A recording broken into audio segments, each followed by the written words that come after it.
श्री कृष्ण कहते हैं कि हर आदमी के स्वभाव में भिन्नता होती है। उसकी ये भिन्नता उसे दूसरों से अलग पहचान प्रदान करती है।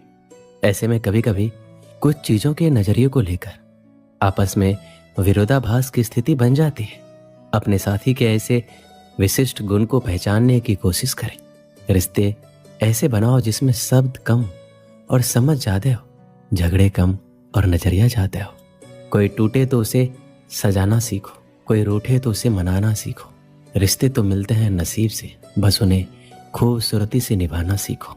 अपना और पराया क्या है, मुझे तो बस यही पता।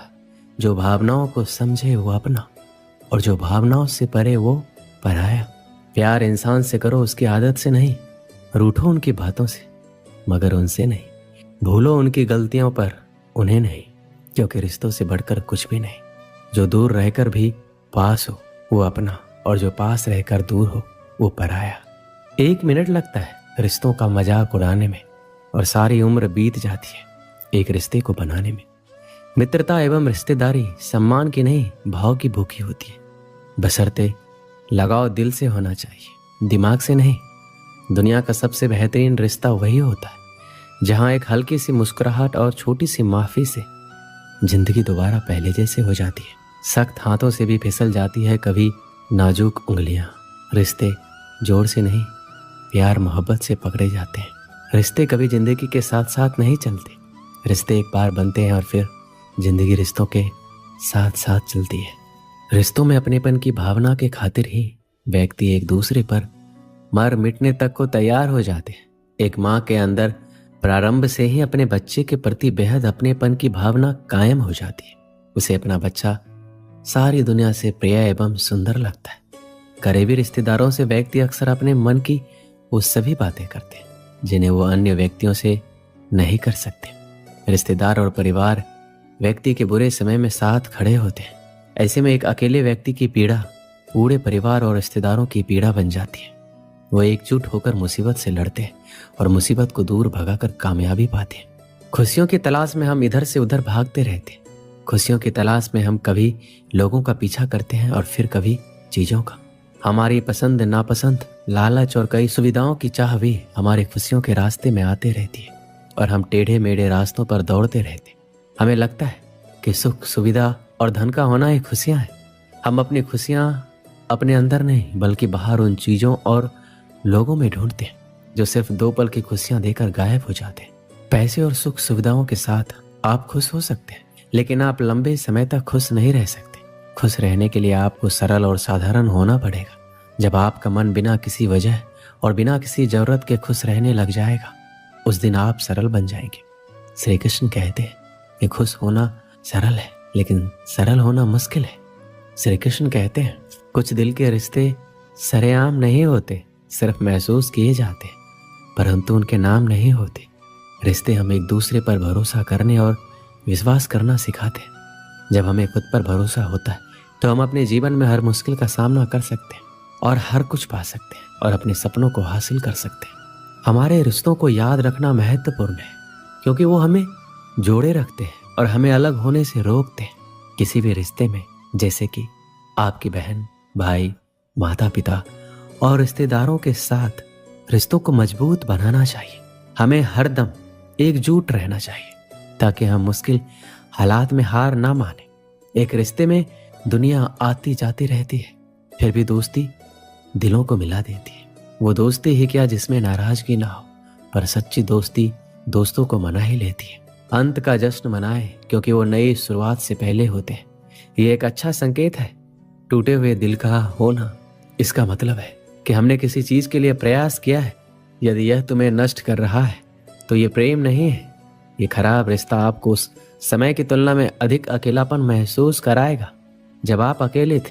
रिश्ते खून के नहीं होते, रिश्ते एहसास के होते हैं। अगर एहसास हो तो अजनबी भी अपने होते हैं, और अगर एहसास ना हो तो अपने भी अजनबी हो जाते हैं। केवल उन पर भरोसा करें जो आप में निम्न 3 बातें देख सके: आपके हंसी के पीछे का दर्द, आपके गुस्से के पीछे का प्यार, आपके खामोशी के पीछे का कारण। रिश्ते कांच की तरह होते हैं, टूट जाए तो चुभते हैं। इन्हें संभाल कर हथेली पर सजाना, क्योंकि इन्हें टूटने में 1 पल और बनाने में बरसों लग जाते हैं। कोशिश करो कि कोई तुमसे ना रूठे, जिंदगी में अपनों का साथ ना छूटे। रिश्ता कोई भी उसे ऐसे निभाओ कि उस रिश्ते की डोर जिंदगी भर ना टूटे। रिश्ते हमेशा तितली जैसे होते हैं, जोर से पकड़ो तो मर जाते, छोड़ दो तो उड़ जाते हैं। अगर प्यार से पकड़ो तो अपना रंग छोड़ जाते हैं। किसी भी रिश्ते को तोड़ने से पहले एक बार अपने आप से जरूर पूछना कि आज तक उस रिश्ते को क्यों निभा रहे थे। किसी भी मोड़ पर अगर हम बुरा लगे तो जमाने को बताने से पहले एक बार हमें जरूर बता देना। पूरी दुनिया की सबसे खूबसूरत जोड़ी मुस्कुराहट और आंसू है। इन दोनों का मिलना मुश्किल है, लेकिन जब ये दोनों मिलते हैं तो वो पल सबसे खूबसूरत होता है। अग्नि क्या करती है? जलाती है, फिर चाहे वो लकड़ी हो, कोयला हो, वस्त्र हो या जो भी आप अग्नि में डालोगे वो भस्म हो जाएगा। किंतु सोना, यदि आप सोने को अग्नि में डालोगे तो वो कुंदन बनकर अपना अस्तित्व निखार लेता है। यदि आप लोहे की ताप दो तो वो फौलाद बन जाता है। क्यों होता है ऐसा? क्योंकि उनके भीतर की अग्नि उनको जलाने वाली अग्नि से अधिक तीक्ष्ण होती है। ये अग्नि है पवित्रता की। यदि आपका निश्चय दृढ़ है, आपके विचार पावन है तो कुंदन बनकर निकलेगा, फौलाद बनकर निखरोगे, भीतर से बल पाओगे और कोई आपके साथ अनिष्ट नहीं कर पाएगा। नदी का जल मीठा होता है, सागर का जल खारा और किसी नाले का जल दुर्गंध से भरा। क्यों? नदी का जल मीठा होता है क्योंकि वो सबको जल देती है। सागर जल लेता है इसलिए खारा होता है और नाला उसका बहना रुक जाता है और इसी कारण से वो दुर्गंधपूर्ण हो जाता है, किसी काम का नहीं रहता। हमारे जीवन में कुछ ऐसा ही होता है। यदि नदी की भांति जीवन में कुछ देना सीखो तो जीवन में मिठास बनी रहेगी। यदि सागर की भांति बांटने के स्थान पर केवल संचय करते रहो तो मन में खटास बढ़ती रहेगी। और यदि नाले की भांति बहना छोड़ दो, कर्म करना छोड़ दो तो किसी काम के नहीं रहोगे।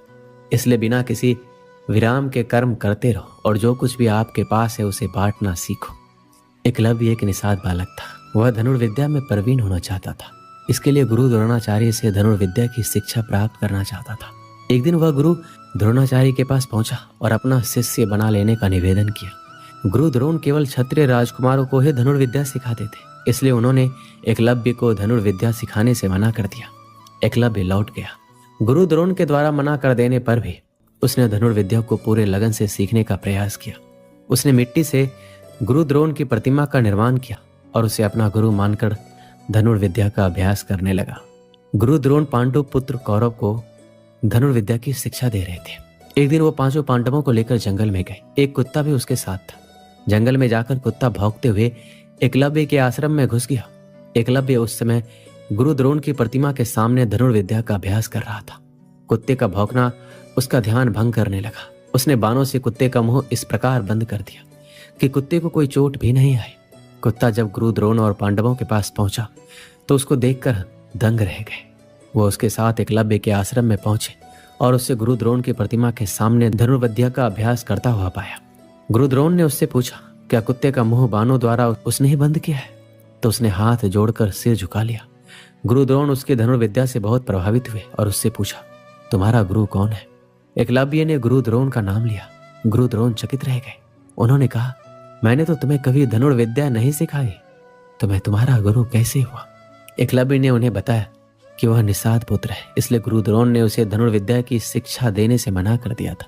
लेकिन वह निराश नहीं हुआ और गुरु द्रोण की प्रतिमा को गुरु मानकर अभ्यास करने लगा। इसलिए उसके गुरु द्रोण ही है और जो कुछ भी सीखा है उनके ही सानिध्य में सीखा है। गुरु द्रोण एकलव्य की लगन देखकर प्रभावित हुए, किंतु वो जान गए कि एकलव्य एक महान धनुर्धर है।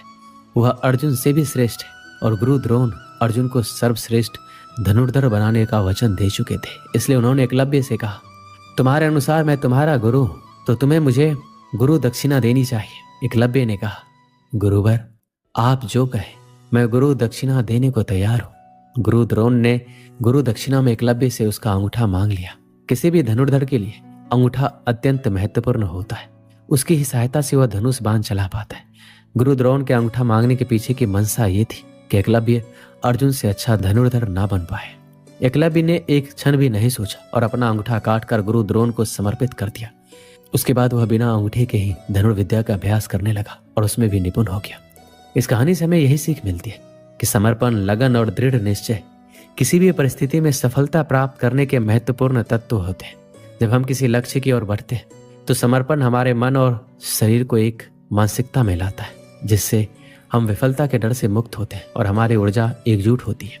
लेकिन ये दर्शाती है कि हमें अपने लक्ष्य की प्राप्ति के लिए अपनी सारी मेहनत और उम्मीद लगानी चाहिए। यदि हम सिर्फ अपने लक्ष्य की ओर सिर ही फेर देते हैं तो हमारे सपने कभी हकीकत नहीं बन सकते। इसके साथ ही दृढ़ निश्चय भी महत्वपूर्ण होता है। जब हम दृढ़ निश्चय से काम करते हैं तो हमारी संघर्षपूर्ण शक्ति बढ़ती है और हम किसी भी मुश्किल से निराश नहीं होते। जीवन में सफलता पाने के लिए समर्पण, लगन और दृढ़ निश्चय के साथ मेहनत करना आवश्यक होता है, चाहे हमारा लक्ष्य कितना भी मुश्किल क्यों न हो।